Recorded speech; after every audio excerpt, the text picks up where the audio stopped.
The key thing with visibility is important for two reasons. One is we often hide behind our talents, our skills, and our performance. It's true. And what I'm saying here is, if you think about it, what's gotten you here is not going to get you there.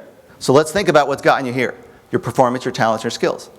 You've done really good in your job. The challenge is, how do you shift from that to taking your career to the next level, no matter what level you're at?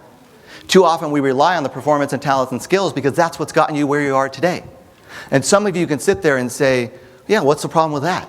But I'm telling you, there's some people in this room who've experienced this where, bam, your career comes to a halt or something starts not shifting because you relied on something that has worked for you for so many years that no longer you can rely on that. And the thing is, you wouldn't be in this room today if you weren't already successful. How many of you feel you're successful? How many of you feel you perform really well? Every hand should go up. Absolutely. Come on, where's the confidence? So here's the thing. If you already are successful and you already are confident and you perform well, that's great.